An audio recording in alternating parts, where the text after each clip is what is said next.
Je peux commencer très vite par présenter le livre, donc publié aux éditions Reconnaissance en mars 2025, donc c'est tout récent. Moi heureux, de Lenka Ornakova-Sivad, interroge notre continent à l'heure des défis qui l'attendent. Dans un monde anxiogène, c'est rien de le dire, où sa puissance se perd, l'Europe personnifiée s'ausculte elle-même en revenant aux sources, en quête de nouveaux possibles. Donc c'est une façon parmi d'autres de présenter ce roman, puisque c'est un roman complexe, on va le voir, qui touche au théâtre, qui touche à la poésie quelque part également, et dont l'écriture est très travaillée. Alors, peut-être que la toute première question que je peux poser à Lenka, vers laquelle je vais un peu plus me tourner, comment vous est venue l'idée de faire d'Europe l'héroïne narratrice de votre dernier livre? Bonjour, merci. C'était facile, il suffisait d'enlever l'article. De l'Europe, vous faites Europe, et vous avez le personnage devant vous, et vous pouvez commencer la discussion. Et plutôt que de lui poser les questions, je l'ai laissé parler, je l'ai écouté, et elle a des choses à nous dire. Et le résultat, c'est ce livre qui, à mon sens, devrait être qu'une ouverture à un grand dialogue que j'espère qu'on entame à la suite à cette lecture, en tout cas.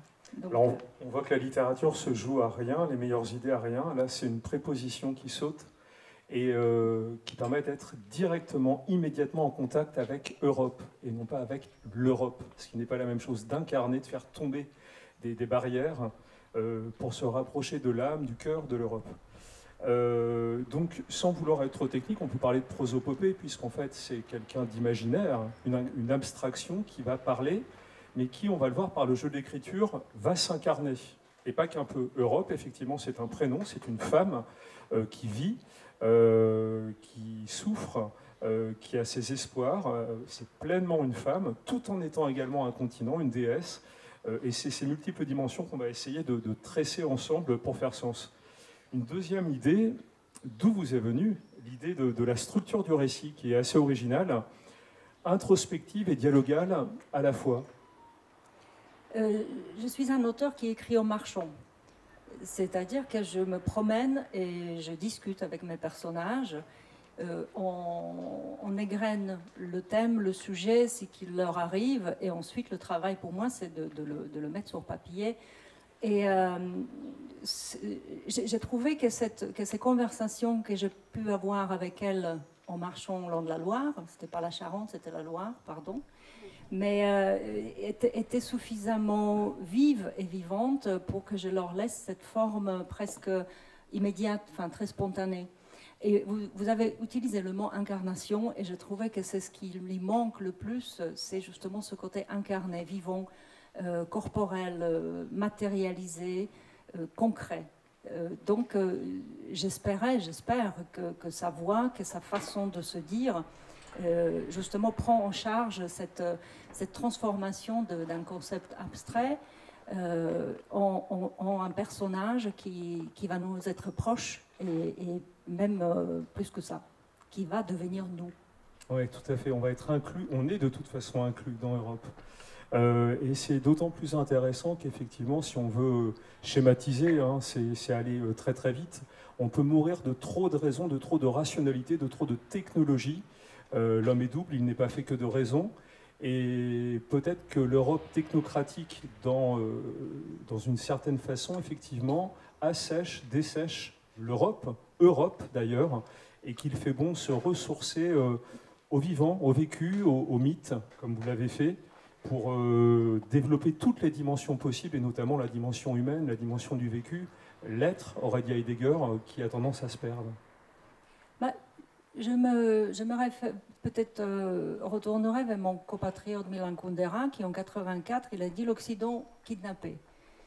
Eh bien, faisons attention à ne pas avoir l'Europe volée.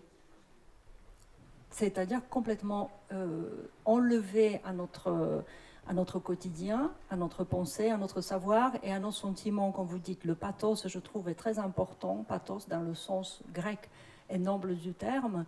Et on nous enfin, on se le laisse plutôt voler. Ce n'est pas une intention, je pense, c'est plutôt notre inattention qui doit être mise en garde par rapport à cette disparition petit à petit de connaissances, de savoir, mais aussi de relations, d'amour, de sentiments envers Europe et nous-mêmes. Parce que quand on dit Europe, on dit nous. On ne peut pas faire autrement.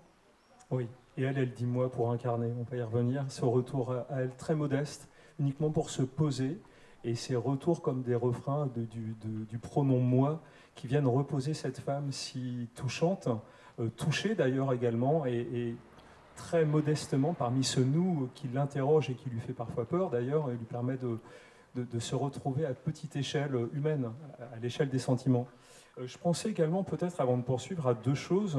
Donc on a une grande dimension introspective qui peut éventuellement référer au christianisme, à la chrétienté en tous les cas, cet approfondissement de la réflexivité, de l'être intérieur. Et avec le dialogue, on peut penser à Socrate et après à l'art du roman avec Diderot. Évidemment, vous parliez de Kundera.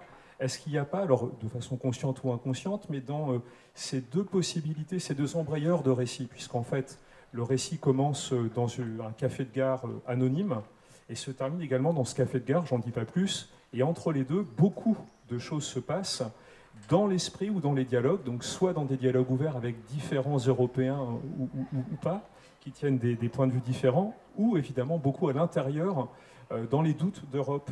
Est-ce qu'on n'a pas ici, on ne tient pas deux des piliers européens dont il s'agirait de prendre le meilleur, cette introspection, alors qu'on soit croyant ou pas, la question n'est pas là, on va parler de philosophie, si on veut, de capacité d'approfondir l'être humain que le christianisme a pu lui donner. D'ailleurs, vous suivez bien la dimension métaphysique, après les mythes, comment avec Dante, avec Pétrarque, et puis à la Renaissance, le paradigme métaphysique a changé. Donc cet approfondissement religieux et cet art du dialogue qui nous vient de Socrate, et que les meilleurs philosophes ou penseurs ont su reprendre. Je pense également à Don Quichotte, enfin, et l'art du roman, on y reviendra, dont vous parlez. Bah, l'Europe, quoi qu'on en pense, quoi qu'on en dise, c'est d'abord une païenne. Donc c'est une fille qui ne cesse de se métamorphoser en définitive. Et déjà Georges Steiner, il disait Athènes et Rome. On peut dire Rome et Rome, on peut dire Jérusalem et Rome.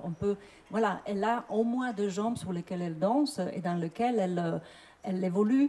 Et donc c'est vrai que le monologue, c'était une forme qui s'est imposée, mais elle ne peut pas être seule face à elle-même. Alors, de nouveau, on va être dans la Grèce ancienne, on est en Delphes, connais-toi toi-même. Et on ne peut se connaître qu'à travers le regard d'un autre. C'est-à-dire, elle a besoin, à la fois, quelquefois c'est une vitre pour voir son propre reflet, mais elle a surtout besoin le regard des autres. C'est dans les yeux de l'autre qu'on commence à s'apercevoir de soi-même. Et donc, c'est une... Et l'Europe, c'est ça. Nous ne sommes que le dialogue, que la possibilité, que le débat. C'est sa grandeur, sa fragilité aussi, parce qu'évidemment, on peut se tromper, mais c'est là toute la puissance et son côté fragile, et la création, finalement, et notre inventivité, elle siège là-dessus. Je ne saurais pas choisir entre les deux formes, elles sont intrinsèquement liées, à mon sens. Oui, elles le sont, et d'ailleurs, c'est vrai que pour suivre ce que vous dites très justement, c'est plus intéressant d'aller du côté païen, effectivement. Cette longue introspection, ce monologue, comme vous dites, est dialogique. Alors, pour le dire rapidement, dialogal, c'est quand il y a un dialogue ouvert, verbalisé, extérieur, entre deux ou plusieurs personnes. Et dialogique, c'est quand à l'intérieur d'une seule et même personne, plusieurs points de vue sont convoqués pour prendre la meilleure décision. On entend la voix de son patron, de son père, de sa mère, de la femme qu'on aime, et on fait avec pour déboucher sur la meilleure solution possible. Et là, lorsqu'Europe pense par elle-même, elle convoque en permanence des points de vue tiers qui l'aident à avancer. Donc même lorsqu'elle est en monologue, il y a du dialogisme. Elle n'est pas seule, elle fait appel à ce regard extérieur pour mieux exister et être ouverte. Je crois que l'Europe, elle se mourra de solitude. Si elle est seule, elle n'est plus. Voilà, je crois que c'est exactement ce que vous dites. Et ce sera d'une tristesse terrible. Et nous aussi, si on est seul, on se mourrait, on peut mourir de solitude. Je crois que c'est vraiment quelque chose en quoi nous sommes tellement liés à elle, tellement humains, Ça dépasse peut-être Europe, évidemment, mais là, dans ce récit, elle cherche quand même toujours l'autre. C'est évident. Et là, à un niveau beaucoup plus léger, avant de poursuivre, au premier plan du roman, puisqu'en fait le roman, pour le dire très vite, a 2 plans, on est dans le café de la gare pendant un certain nombre d'heures, unité de temps. On a là quelque chose d'assez théâtral. Au fil des consommations qu'elle prend, il y a un serveur particulier dont on ne saura jamais le nom, qui officie parfaitement, de façon complice, entendue, professionnelle. Et cette présence la suit du début à la fin. Il y a un mystère, puisque rien n'est vraiment échangé entre eux, mais il y a cette présence qui fait qu'elle n'est pas seule du début à la fin et qui fait sens et qui marque bien des limites rassurantes également. Comment est venu ce serveur, cette figure, et qu'est-ce qui s'échange entre Europe, avec toute cette profondeur dont elle est dotée dans le roman, et ce serveur qui reste en focalisation externe, très professionnel, mais dont on comprend qu'il entretient des liens avec Europe. Je pense qu'il l'attache à la terre, à la réalité, en fait. Malgré son côté très évanescent et assez mystérieux, c'est lui qui tient d'abord le timing et le concret de ce qui se passe, en fait. Et c'est un peu le maître horloger, si on veut, grand rodateur peut-être, mais oui, il est là comme un inconscient, peut-être aussi celui-là qui suit. On pourrait presque penser qu'il est avec elle dans son récit et qu'il l'entend, même ses pensées les plus profondes. Oui, parce qu'il précède parfois ses demandes en termes de consommation, et on sent qu'il y a une forme de complicité qui lui fait du bien. Et donc là, on revient à l'incarnation à l'ici-bas, vraiment à la dimension païenne. Il s'agit avant tout de vivre ensemble en tant qu'être humain. Et là, dans ce microcosme qu'est le café, si c'est possible, c'est parce qu'effectivement, certains, de façon humaine et professionnelle, font tourner la pendule du café. De toute façon, le café, je le dis dans le livre, pour moi, c'est un temple moderne. C'est l'agora, voilà, ce sont 2 agoras où la rencontre est possible. Alors évidemment, un lieu est plutôt le lieu de passage, l'autre lieu, c'est là où on a envie de s'arrêter, s'engueuler, se parler, réfléchir, rien faire.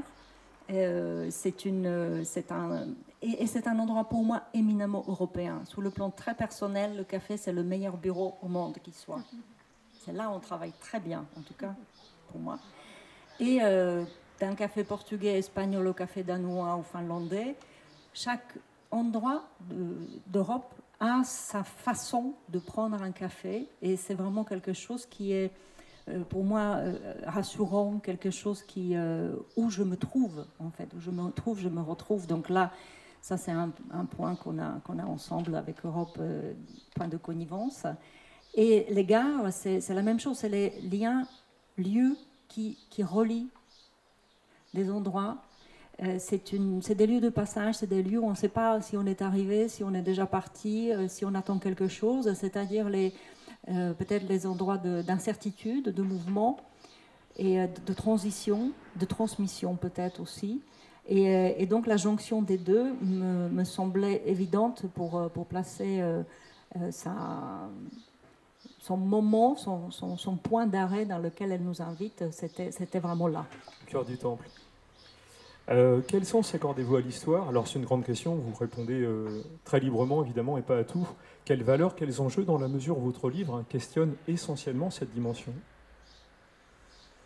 Je ne saurais pas vraiment, je laisserai le lecteur peut-être choisir, tirer le fil narrateur, celui-là qui lui convient le mieux, parce que il y a 2 jours, j'avais une autre rencontre dans le sud-est de la France, et une dame m'a dit « J'ai lu votre livre, je ne saurais pas à qui l'offrir ». Mais je disais à tout le monde, du collégien jusqu'à... Il n'y a pas d'âge.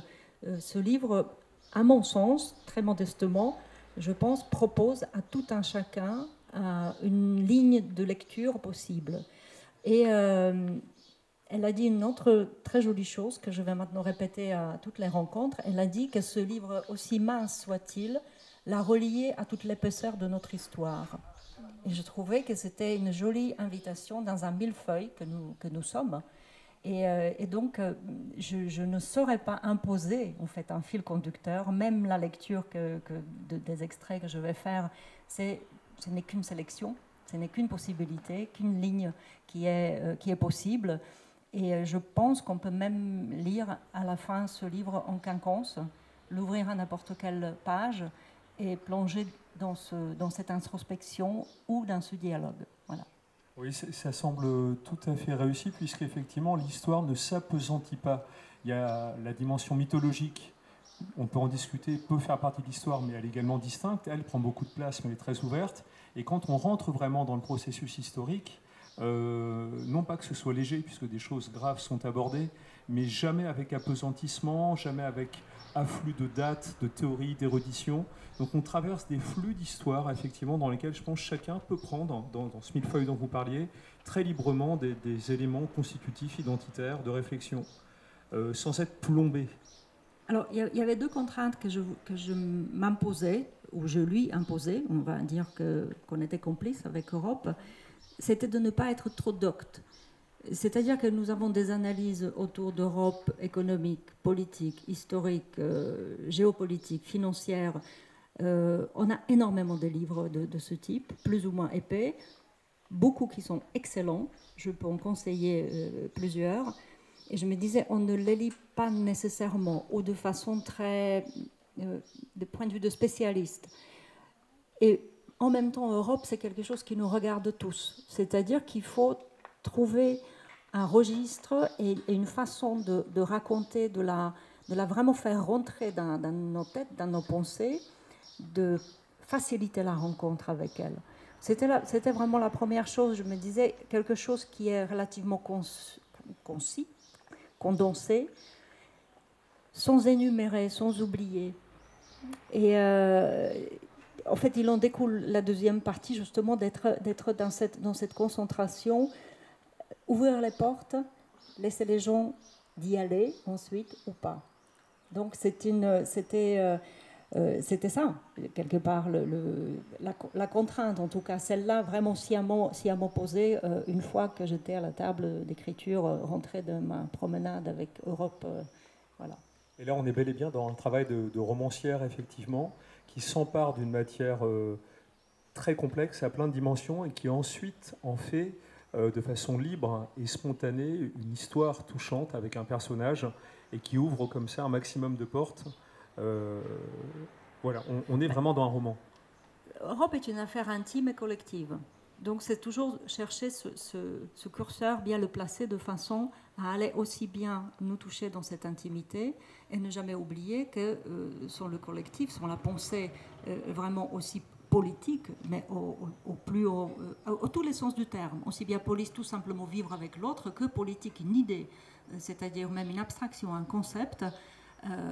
L'Europe, elle est aussi là, dans cette métamorphose constante, dans cette invention et réinvention, parce qu'on peut vraiment discuter sur tout un tas de plans, sur une grande histoire, des moments extrêmement importants, très signifiants, qui nous enseignent comment elle est capable de se réinventer. Je noterai peut-être juste la paix de Westphalie, qui est un moment fascinant, qui est l'Europe est complètement saignée, exsangue. Elle a perdu entre un tiers et une moitié de sa population dans cette guerre, 1618-1648. Et en même temps, une grande partie de sa population fuit vers le Nouveau Monde, dont les intellectuels et les entrepreneurs. Si rien ne change, l'Europe va se vider d'elle-même. C'est un suicide. Et ben, elle invente Europe juridique. Pour la première fois, paix de Westphalie, c'est le caractère européen. Un traité, c'est-à-dire c'est une invention, et elle change complètement de sa matière. Peut-être qu'il faut arriver à des situations in extremis, mais elle est extrêmement créative. Donc et évidemment, il s'ensuit tout ce qui s'ensuit jusqu'à la création de l'Union européenne, etc. Donc on est dans un concept politique, dans des institutions, dans quelque chose qui, de nouveau, est une métamorphose assez forte. Et je pense que bientôt, on va être dans une nécessité, si on n'anticipe pas, dans une nécessité de se réinventer de nouveau. Donc c'est loin d'être juste une histoire d'une bonne femme qui se regarde dans le miroir. Loin de là, ça devient vital. Et effectivement, cet entrelacement de la sphère individuelle, intime et de la sphère collective, on la suit d'un bout à l'autre du roman. C'est l'une de ses plus grandes réussites, très difficile de faire évoluer un roman de façon claire et prenante sur plusieurs dimensions, notamment ces deux-là. Europe est touchée dans son corps et parallèlement, l'Europe, le continent géographique, cartographique, est également touché dans son corps de plusieurs façons, et c'est ces corps biologiques, féminins, politiques, qui effectivement résonnent tout au long du roman, et on est sur un plan littéral réussi, direct, et sur des plans allégoriques facilement accessibles. Et voilà, de façon insensible, le lecteur, les deux se superposent plus ou moins, s'entrelacent, et ça fait partie de la magie du livre. On est à la fois avec une personne qui s'appelle Europe, avec un corps identifié, des désirs identifiés, derrière lesquels vous êtes peut-être parfois d'ailleurs, dont vous n'êtes pas si éloigné peut-être, et cette Europe à une beaucoup plus grande échelle temporelle et spatiale, qui a son corps, hein, qui est en perpétuelle évolution aussi, souffrance, espoir également. Ben, merci. Je voulais aussi dire qu'un autre point qui m'intéressait dans cette écriture, c'est que peu importe la nationalité d'Européens qui lit ce livre, l'accès est le même. C'est-à-dire qu'il n'y a pas de caractère national. Enfin, j'espère, en tout cas, j'essayais de l'éviter au maximum, parce que c'est aussi ça. Un Espagnol, un Français, aussi européen qu'un Suédois ou qu'un Albanais. Oui, quand on y pense. Il y a ces refrains, ces personnes, ces clients du débit de boisson dans la gare qui l'interrogent. Ça commence par le refrain, elle se présente, je suis Europe, en position de fragilité, elle a une capsulite qui l'a fait terriblement souffrir, elle a besoin de parler, elle est en période de doute, comme l'Europe l'est en période de doute. Et donc elle se présente, et là il y a différentes façons de réagir des personnages, et petit à petit, assez rapidement d'ailleurs, ce refrain qui va rythmer tout le roman et permettre cet échange avec d'autres, quand elle ne plonge pas en elle-même, Europe, va devenir plurilingue, et ça fait vraiment partie. Et d'ailleurs, le roman le souligne vers la fin, cette dimension intrinsèque, ce Babel, cette tour de Babel qu'est l'Europe, et qu'elle doit rester. Aucune langue ne gagnera jamais, si toutefois il faut parler de victoire. Et donc chacun est invité. On a vraiment ce refrain qui se diffracte, qui se multiplie dans les différentes langues, et qui invite tout le monde, et qui fait entendre cette diversité européenne. Oui, c'était elle. C'est elle. Voilà. Alors, en tant qu'autrice, désormais, on resserre un tout petit peu la fractale, qui, dans Moi Europe, place le roman comme genre sous son signe. Que diriez-vous de l'Europe? Quel rapport de l'Europe à la littérature? Alors, c'est peut-être trop vaste, mais de l'Europe au roman, puisqu'effectivement, vous placez, je pense à juste titre, l'invention du roman ou la naissance du roman sous le signe de l'Europe, dans l'Europe la plus vaste qui soit. On peut repenser à Kundera, d'ailleurs, qui a interrogé de façon magnifique cette histoire du roman à l'échelle européenne. Que diriez-vous en tant qu'autrice? Quelle place de l'Europe, du roman en Europe, et du roman? Qu'est-ce que le roman pour vous? Que peut le roman par rapport à l'Europe? Je pense qu'il peut tout. Au monde d'ailleurs. Je pense qu'il peut tout, parce que c'est une fiction, c'est une possibilité. C'est-à-dire que le mensonge et la vérité sont possibles, peuvent cohabiter, et on peut, grâce à ça, dire indicible. C'est-à-dire c'est une façon, le récit, s'il n'y a pas de récit, nous ne sommes pas. On a besoin tous d'avoir un début, un milieu, une fin, d'où la difficulté d'Europe d'être Europe, parce qu'elle n'a pas une fin. Nous espérons d'ailleurs qu'elle n'aura pas une fin de sitôt, voire jamais, en tant que continent probablement jamais. Et donc le roman, c'est quelque chose qui est, à mon sens, éminemment européen. C'est une invention européenne. Là-dessus, je suis absolument d'accord avec Kundera. Et on peut suivre cette naissance du récit, déjà chez Homère, dans l'oralité, dans la transmission. Et de nouveau, pour un récit, on a besoin de soi, de son histoire, mais on a besoin de l'autre pour lui raconter son histoire. Et on a besoin de l'autre pour entendre son histoire. Et Europe a besoin... Alors ça, c'est la question du temps, des temporalités, du temps long. C'est extrêmement pénible, le temps long, parce qu'évidemment, tout nous presse à la vitesse, mais de s'asseoir, de se raconter et d'écouter l'autre. C'est comme ça qu'on peut la recoudre aussi, parce que, évidemment, vous vous placez sous les rives de Rhin, par exemple. Alors, une date d'un côté du Rhin et de l'autre côté du Rhin va être racontée d'une façon tout à fait différente. Alors, on a besoin d'entendre l'une version et l'autre version, et chercher ce qui nous peut être réunis plutôt que ce qui nous diverge. Où est la divergence? Donc c'est vraiment ce temps long, parce que pour se raconter et pour entendre, on a besoin de ce repos et de ce temps de rumination peut-être. Europe d'ailleurs, c'est une vache, elle rumine. Et donc on est vraiment invité par fondement d'elle-même, à prendre le temps long. Donc défendons-nous un peu de la vitesse qui nous est imposée à tous les points de vue. Je vais peut-être lire rapidement un extrait, et on va aller du côté du désir pourquoi pas masculin et féminin, puisque Europe est une femme, et elle fait entendre des propos féminins, féministes, dans le meilleur sens du terme, qui sont vraiment intéressants. Voilà ce que dit Europe à la page 111. De moi, vous exigez tout. Je dois être l'enfante gentille, la séduisante jeune fille, la naïve offerte, l'amante expérimentée, la mère douce et protectrice, l'amie fidèle, l'alliée de toutes les aventures, la vieille sage. Je dois assouvir tous vos fantasmes en public comme en intimité. Appartenir à tous, à tout moment, être la sienne. Dire mon Europe signifie aimer chacun sans faille, être forte et loyale. Et puis quoi encore? On demande donc à Europe d'être une femme idéale et autrement dit impossible, d'où les frustrations et les déceptions qu'elle peut générer. Mais on peut parler donc, puisque les deux sont entrelacés au niveau politique, mais pourquoi pas également à un niveau plus directement humain, quelle place ici est faite au désir, qu'ils proviennent des hommes ou des femmes d'ailleurs, au sein de l'Europe? Quelle relation entre le désir et l'Europe? Et on peut aller du côté des femmes, bien sûr, des européennes. Je pense que pour beaucoup, l'Europe a cessé d'être désirable, parce que justement, par ignorance.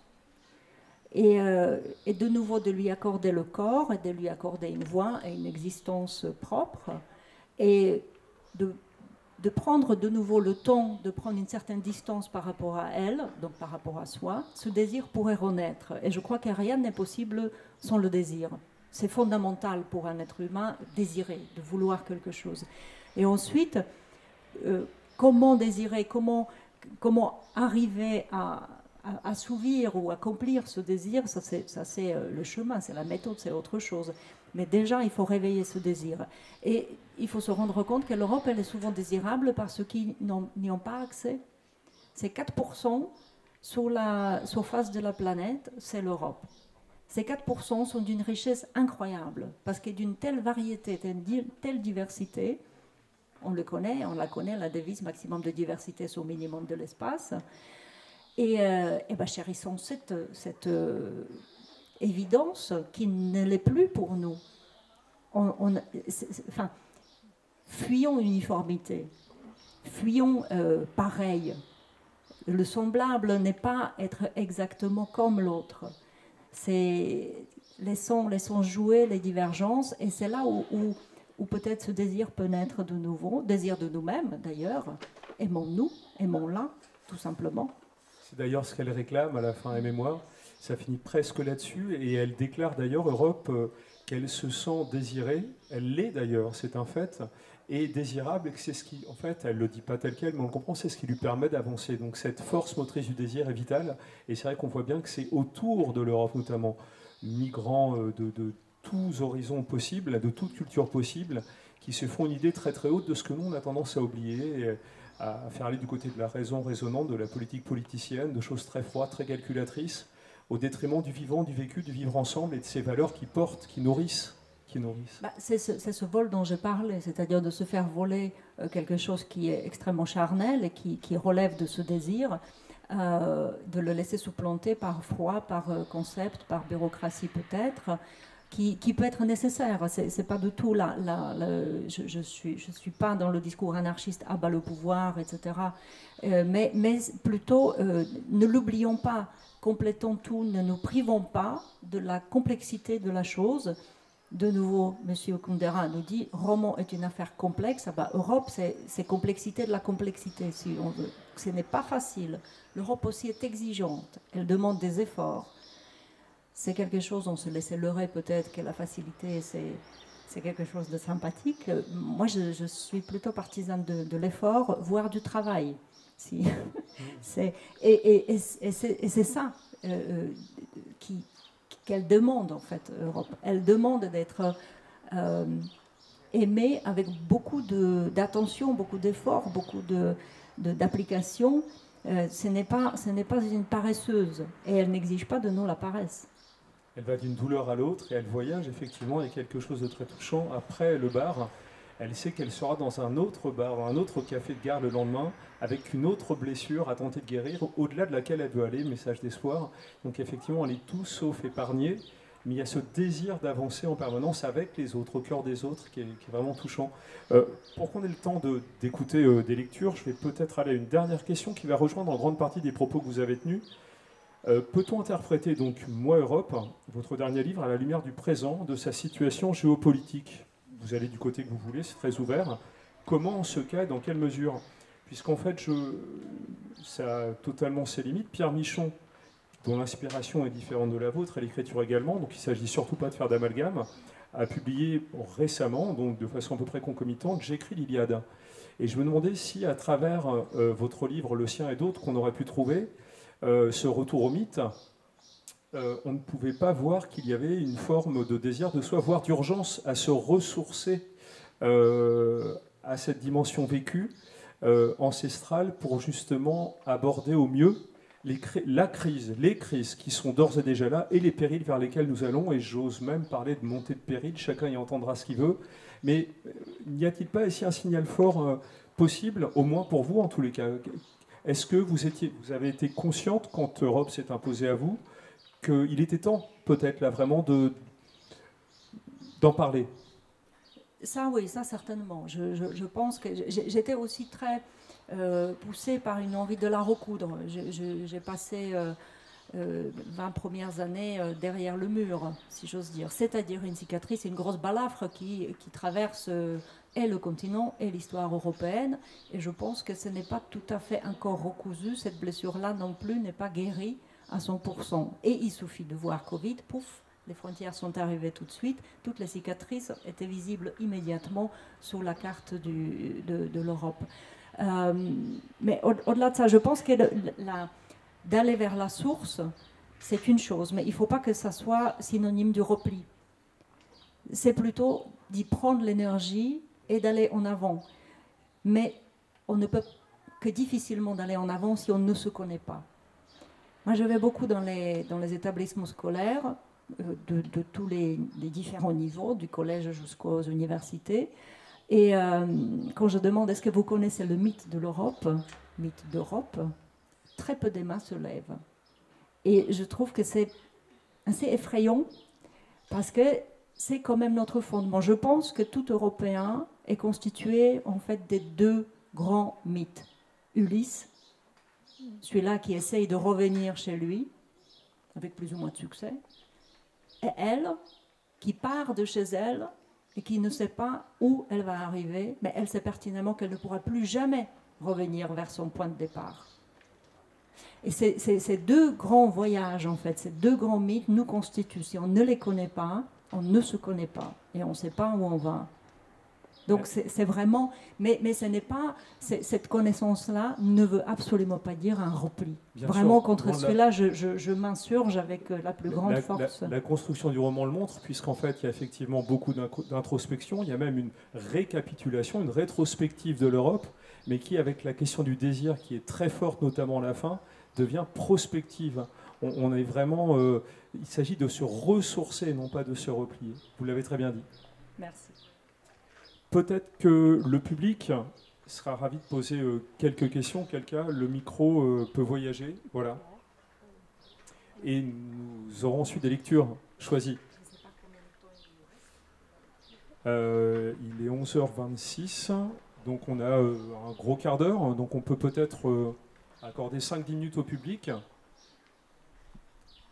Maximum, même pas.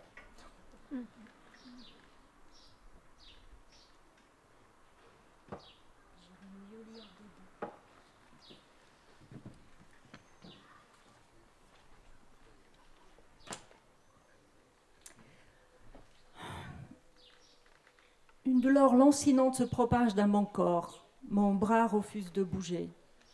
Devant le miroir, j'essaye de comprendre que m'arrive-t-il. Je suis Europe et un lion mord mon épaule. Il la tient fermement, ne veut pas la lâcher. J'en veux pour preuve une carte géographique d'un certain Opicinus de Canistris, un prêtre piémontais de début de la Renaissance.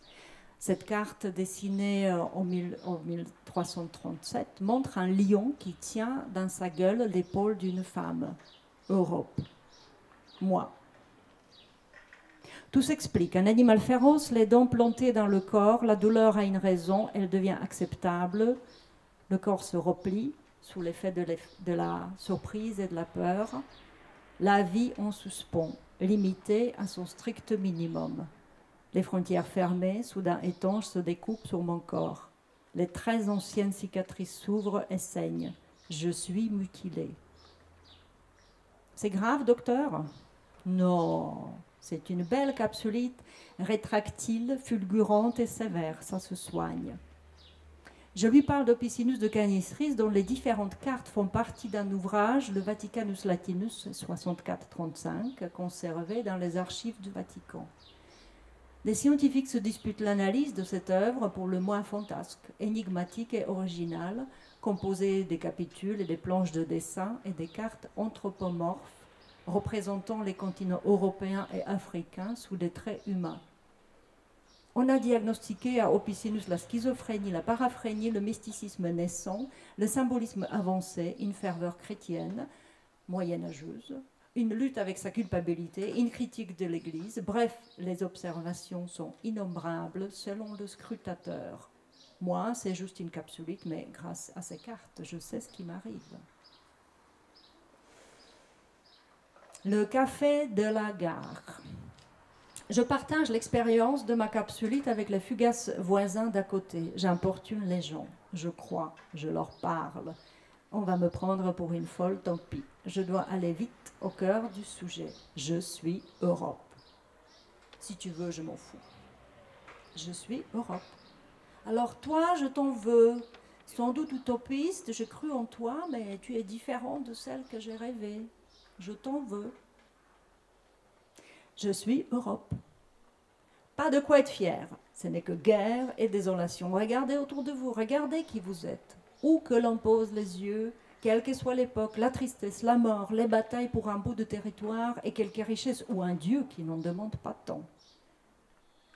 Ja jsem Evropa. Que des histoires. Mais je ne suis pas une histoire ordinaire, je n'ai pas un début, un milieu, une fin, je suis toujours. C'est dur d'être sans fin. Tu veux te plaindre ou qu'on te plaigne? Je suis Europe. Ah, on ne veut pas de toi. Ce n'est que la politique et ras-le-bol de la politique. Rien à foutre de la politique, elle nous fait chier, tu nous fais chier, tu entends? Quels sont ces types de Bruxelles, de je ne sais où? Ce ne sont pas des humains, pas vrai? Tu les connais, ces gens qui nous dirigent? Et qui nous dirigent veut dire qui nous veulent du mal. Au moins, qui ne nous veulent pas du bien. Tu comprends? Qu'est-ce que tu veux? Dégage, disparais, tu nous distrais de notre vie, tu nous la voles, tu nous l'usurpes. Voilà, tu n'es qu'une usurpatrice, une voleuse, une pas bien du tout. On n'y comprend rien, c'est pour ça. Oh, la grande dame qui nous humilie, c'est toi, tu sais rien de nous. Dégage, dégage, je te dis. Je suis Europe. Hey, c'est pas vrai, c'est donc toi. Rire enjoué. Difficile de distinguer s'il est bienveillant, sarcastique, condescendant, nerveux ou triste. Le rire est un masque, un ralentisseur, un bouclier. Il permet de gagner du temps pour exprimer ce que l'on pense vraiment ou inventer une sortie honorable. Mais il s'arrête nécessairement. Vous imaginez quelqu'un rire à l'infini pour ne pas dire ce qu'il pense? Il existe une expression, mort de rire, qui remplace cette durée indéterminée du rire et préserve tout de même de la mort celui qui ne sait pas quoi dire ou ne le veut pas. Mort de rire libère de l'opinion. Il vous revient à vous de décider pour quelle raison l'autre choisit de mourir de rire plutôt que de vous répondre. Par conséquent, la phrase « Je suis Europe » peut provoquer mort par rire. J'insiste. Pourquoi? On bafouille. Rien contre toi, mais on donne ce nom à des rues, des places, des villes. Ce n'est pas quelqu'un. Je réponds que Europe, c'est non seulement moi, mais aussi lui, là-bas, elle, et beaucoup d'autres, plusieurs millions de personnes.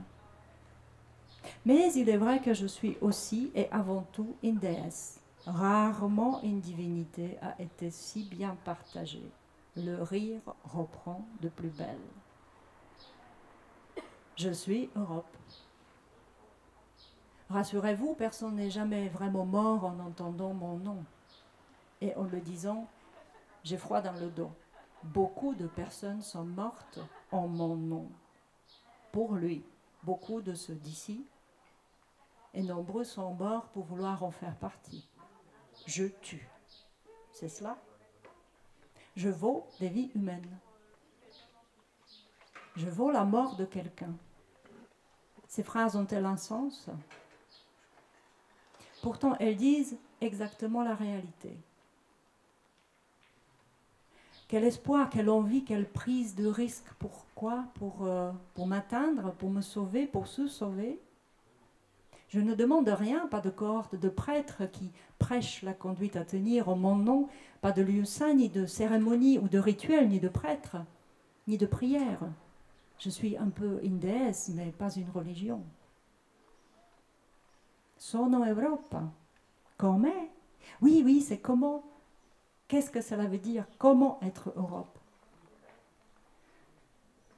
Je suis Europe veut dire je suis une sorcière à laquelle vous n'échapperez pas, où que vous soyez sur le continent. Vous êtes mes prisonniers, vous êtes à moi. Je suis Europe, je suis un corps, vous ne m'échapperez pas. Je suis Europe, je suis un esprit, vous ne m'échapperez pas. La chair et l'esprit, je suis une âme, incommensurable, impalpable, mais toujours présente. Dégagée, je ne peux pas, combien même j'aurais voulu. Je suis Europe. Et c'est où? Pourquoi vous ne dites pas « je m'appelle Europe » ? Notre prénom est choisi par nos parents et leurs motivations sont diverses et variées. Parfois ils esquivent lorsqu'ils sont questionnés. « Oh, dès que j'ai vu ta bouille, j'ai tout de suite su que tu t'appellerais Charles-Édouard ou Catherine. » Pourquoi mes parents m'ont-ils nommé Europe? Puisque l'enfant n'est jamais nommé par hasard. Ma mère a toujours aimé les vaches. Ovide raconte en latin le mythe grec de Zeus qui arrive sur le rivage du royaume de mon père, roi Agénor. Me choisit, m'enlève. Zeus est devenu Jupiter en passant d'Athènes à Rome. Moi, Europe, je suis restée Europe. J'ai étudié attentivement l'étymologie du nom, dont l'origine remonte probablement à un mot sémitique signifiant sombre ou caché ou coucher du soleil. Pour une fille qui vient de Levant, c'est un beau contrepoint. Mais il désigne aussi une personne au regard large, au visage rond, et donc par extension une image de la lune, celle qui voit dans la nuit, dans l'obscurité, et celle d'une vache. Zeus est présenté à moi sous des traits d'un taureau à dessein, en animal familier, domestiqué, inoffensif, du moins en apparence, l'esthétique. Un beau taureau blond au regard à la fois ardent et doux. C'est rare. Europe est une sublime personnification de la vache, pour moi la plus belle. En tout cas, pour une vache, Europe, c'est mieux que pâquerette. Quand je dis je suis Europe, je parle de laquelle? La jeune fille mythologique, le vieux continent, son histoire, sa géographie, sa politique, ses espoirs, ses échecs. Bref, évidemment que j'en joue. C'est un jeu très sérieux. Alors, commençons par le début, par la mythologie. Résumons ce qui se présente comme la version officielle. Zeus a eu des vues sur moi, la belle princesse, transformée en taureau blanc, il est venu me chercher sous la rive du royaume de mon père, la Phénicie. Bêtement, je me suis laissée appâter par son pelage immaculé. Je suis montée sur son dos, il m'a amenée en balade, nous avons accosté sur une île au nom de Crète. De nausées bâillonnées 3 enfants. Au regard des autres histoires de la famille antique divine, pas de quoi faire une tragédie, c'est entendu. Une fois ma virginité consommée, une fois notre histoire terminée sur les rives de l'île, j'ai continué à faire des envieux, puisque dédommagés ou dotés par un cadeau plus significatif que les autres, une terre, tellement grande qu'il m'est impossible de connaître ses confins. Aujourd'hui encore, je continue à me demander d'où je viens, alors que je suis en soi une racine. Me voilà propriétaire terrienne. Je ne demandais pas tant. C'est beaucoup de responsabilités et je n'y connaissais rien. Que fait-on? Comment est-on une femme, une déesse et un continent? Étrangement, aucun de mes divins collègues ne s'est empressé de me disputer cette terre. Je leur ai donné, hein, sans regret. Au début, oui. Ma terre est trop vaste pour une seule femme, et pas assez pour tous ceux qui voudraient d'elle, de moi. D'ailleurs, ce sont les hommes qui veulent y appartenir qui lui donnent sa forme, et elle ne cesse de grandir au fur et à mesure qui s'y confrontent, se l'approprient et la nomment. La terre pour le nom, la terre pour le destin. Europe. Oh, je saute des pages, vous lirez la suite tout seul.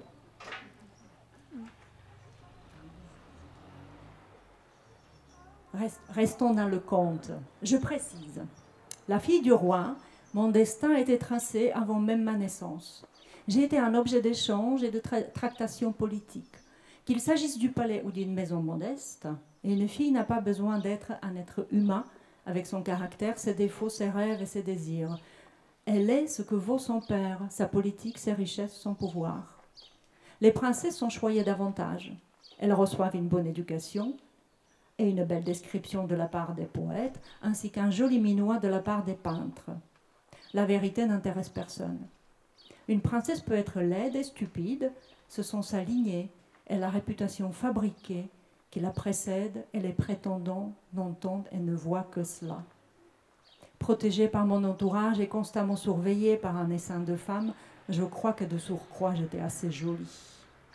Bien née, une robe plus richement décorée que les autres, c'est tout ce qui me distinguait de mes compagnes, et un goût d'ailleurs. C'était mon secret. L'horizon m'attirait inexorablement. Le goût de liberté était trop fort.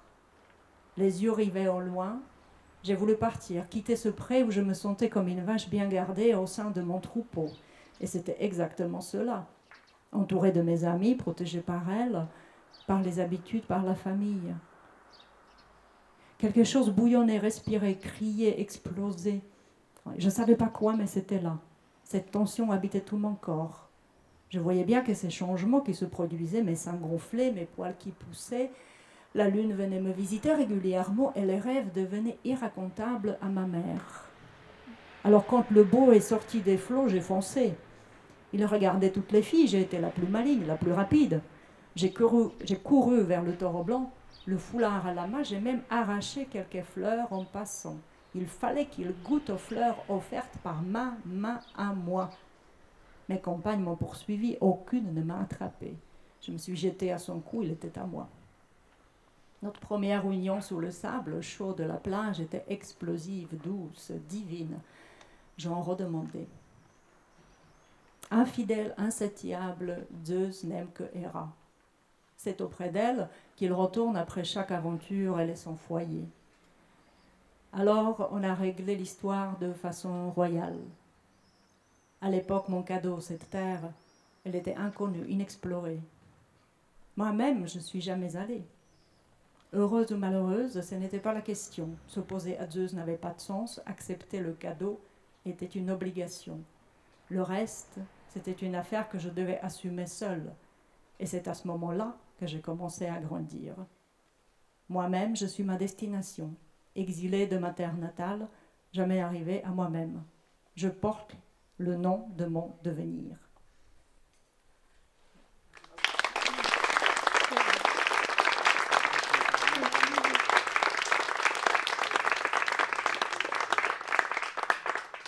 Merci beaucoup. Le micro, peut-être celui-ci. Merci beaucoup. Une Europe progressiste et existentialiste. Oui, c'est encore l'Europe centrale, c'est encore voilà, cet existentialisme phénoménologique qui est né peut-être là. D'ailleurs, Edmund Husserl, qui est père de la phénoménologie, est né dans la même ville que moi, ou vice-versa plutôt, enfin, on va dire.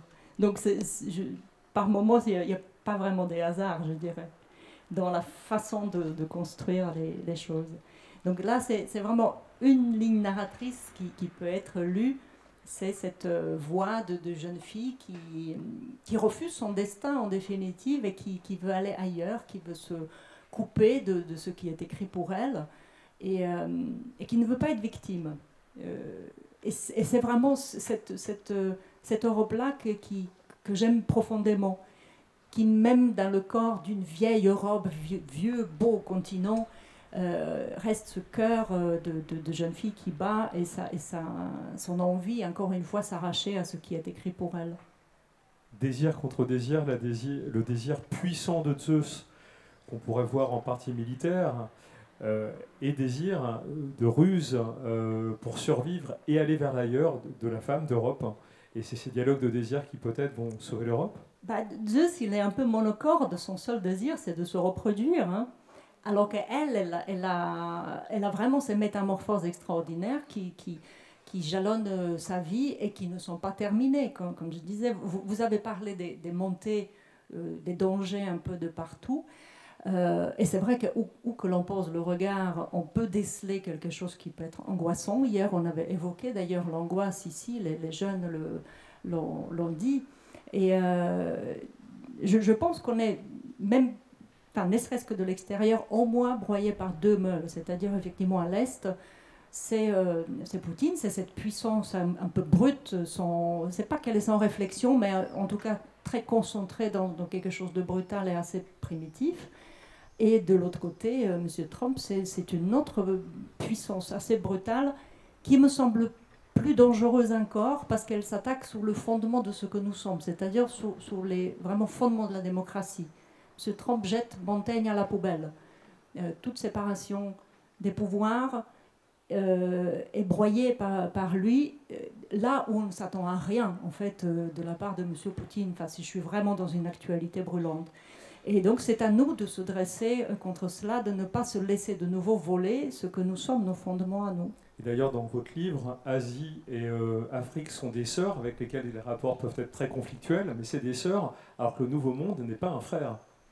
Le Nouveau Monde, c'est presque une invention européenne. Et peut-être qu'il y a quelque chose... Enfin, parce qu'on l'ignorait, c'est pas qu'il n'existait pas. C'est toujours la grande question philosophique. Est-ce qu'il y a le bruit dans la forêt quand l'arbre y tombe et personne n'est là pour l'entendre? Donc cette existence de nouveaux mondes dont on n'était pas au courant, évidemment, n'existait pas pour nous. C'est un fait. Mais il y a une espèce d'une animosité de différents ordres, en effet, entre ces continents, Asie et Afrique, qui sont sœurs fondamentales dès le départ. Parce que la Méditerranée, c'est un lac. Hein. Bon, il est salé, mais c'est un lac. Si on regarde vraiment bien la carte, on voit bien, il suffit de regarder les cartes des empires romains, etc. C'est les deux rives. La Méditerranée, c'est un pont de connexion plutôt qu'un point de divergence. Donc c'est vraiment, il y a quelque chose qui nous relie. C'est le berceau de notre civilisation, sans aucun doute. Merci. Je ne sais pas si on dispose encore de temps, c'est pas certain. Voilà, nous allons aller vers les dédicaces, rencontre dédicaces. Merci. Merci à vous.